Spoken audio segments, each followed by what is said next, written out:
Jadi ada hal yang mau aku bahas. Jadi waktu kita kaitin lagi dengan cerita si roti gluten free itu gitu ya. Ternyata ada postingan dari orang yang kenal sama si cewek ini gitu. Dan orang ini adalah teman sekolah dia dulu. Dan dia menulis bahwa si cewek ini yang penipu ini memang drama queen banget. Jadi dari zaman dia sekolah dulu tuh dia udah ceritain kelakuan si cewek ini tuh udah sering ngebohong, udah sering nipu gitu. Jadi memang ya guys, orang yang suka menipu itu biasanya sudah terbiasa menipu dari dulu-dulunya. Cuma skala penipuan dia itu kecil, kecil dari kecil dulu, membesar, membesar, membesar. Nah, apa yang terjadi itu mengingatkan aku bahwa aku tahu orang yang si F itu sekarang udah jadi coach ya. Ngajarin orang bikin pelatihan tuh 10 juta kalau nggak salah. Dan aku tuh pegang kartu dia gitu ya, aku tahu banget lah aib dia tuh kayak gimana, kelakuan dia, penipu penjahatnya dia tuh kayak gimana.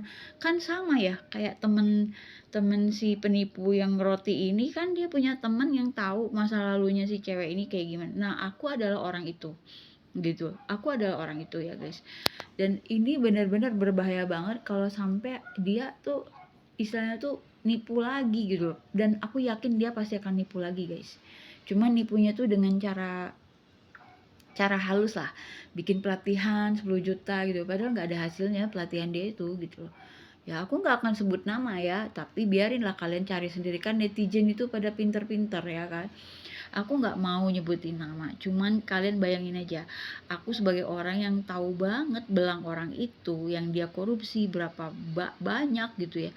Sekarang tuh seakan-akan kayak orang yang solehah gitu loh, solehah gitu kan, geleh gitu aku liatnya, jijik banget asli. Nah itulah kenapa, karena waktu itu aib dia tuh kami tutupin karena kami nggak mau ada konflik lebih besar ya, tapi ternyata lihat sekarang dia nipu lebih banyak lagi gitu loh.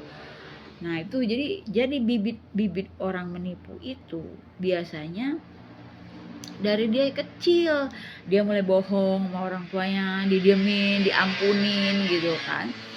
Nah itu adalah kalian udah menciptakan anak yang nanti dewasanya itu jadi pembohong, pembohong banget. Jadi hal-hal kecil kalau dibiarin itu akan menjadi masalah yang besar. Ya, jadi ketika misalnya kamu menemukan anakmu menipu atau mencuri, langsung kasih hukuman gitu. Terus diajarin, dinasehatin bahwa itu nggak bagus. Artinya ada intoleransi kita terhadap perbuatan jahat dia. Nah, di parenting yang salah itu adalah anak tidak pernah diberi kesempatan untuk merasa bersalah. Jadi biarkan ketika anak itu dimarahin, biar dia ngerasa dimarahin tuh kayak gimana. Dan ini ada buku psikologi yang pernah aku baca ya, guys. Jadi ada penelitiannya, guys. Jadi orang tua itu harus membiarkan anak itu dikasih waktu untuk merasa feel guilty, merasa bersalah atas perbuatan dia. Mungkin penipu-penipu semacam ini waktu kecilnya dulu dididiknya, kalau dia salah tidak pernah dimarahin atau tidak pernah dikasih waktu untuk merasakan bahwa perbuatan dia tuh salah gitu loh. Ini bahaya banget. Jadi buat bapak ibu, kalau misalnya anaknya salah, langsung kasih tahu dan kasih hukuman gitu. Kasih hukuman yang sesuai umurnya sih. Kasih waktu, time outnya berapa. Misalnya dia nangis nih, biarin aja dulu dia nangis gitu. Kasih waktu misalnya 10 menit. Nah, udah 10 menit kita ajak ngomong, kita nasihatin bahwa apa yang kamu lakukan tuh gak baik. Terus kamu harus jelasin kenapa kamu mesti kasih dia hukuman. Habis itu ya peluk aja anaknya gitu. Nah, dari situ anak itu pasti kapok kalau mau macam-macam lagi. Tapi kalau dia nakal malah dikasih pemakluman, oh nggak apa-apa masih kecil gitu. Oh jadinya jadi buayawati nanti besarnya. Bahkan bisa jadi pembunuh. Dan berhati keji itu ya dimulainya dari pendidikan yang salah dari orang tua. Berhati keji, coba bayangin, nggak ada dia rasa rasa menyesal atau rasa takut karena dia sudah mencelakakan orang lain, tuh dia nggak ada guys. Jadi itu termasuk, kalau menurut aku ya, dia ada NPD-nya si cewek itu, ada NPD-nya bang. Oh dia kalau ngomong sangat bagus, sangat sangat persuasif, sangat pintar berbicara orang ini, sangat pintar meyakinkan orang lain, dan tampilannya tuh seperti orang kaya guys. Padahal aslinya aku tahu banget dia kere kere abis gitu ya. nggak ada pekerjaan sebenarnya gitu loh, apa ya, pokoknya nggak jelas lah income mereka itu gitu loh. Nah, hal-hal kayak gini. Jadi kalau kalian mau jadi meningkatkan diri dengan mengikuti pelatihan, saran aku pilihlah pelatih-pelatih yang memang sudah punya nama, yang udah jelas-jelas aja, kayak ya pelatih-pelatih yang sudah terkenal lah gitu ya, jangan yang baru-baru muncul, yang nggak jelas-jelas.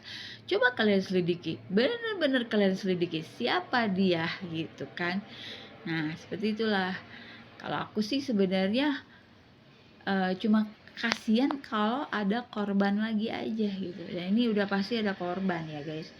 Dan mereka itu kerjanya berkelompok guys. Mereka tuh punya geng. Jadi punya beberapa anggota yang bisa bikin skenario kayak udah di strategiin gitu loh guys. Jadi hati-hati banget. Jadi yang posting-posting di situ, yang komen-komen di situ itu adalah pasukan-pasukannya dia. Jadi kayak buzzer-buzzernya dia lah gitu.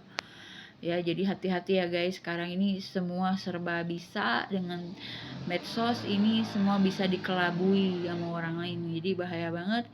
Jadi mendingan kalau daripada kalian ikut pelatihan dia, ya kan dia aja sendiri miskin, ngajarin orang mau jadi kaya, dia sendiri aja miskin, kan nggak masuk di akal. Mendingan 10 jutanya kalian jadiin modal buat usaha. 10 juta mahal loh guys. 10 juta tuh besar loh, besar loh itu uangnya. Bisa jadi buat modal loh itu. Udah cukup itu bisa buat modal usaha. Bahkan uang kamu bisa lebih besar nantinya. Jadi maksud aku tuh, aku ceritain ini supaya kalian lebih hati-hati aja, bahwa aku menemukan bahwa oh ternyata penipu aku yang dulu itu wow gitu loh, gila nipu banget gitu loh.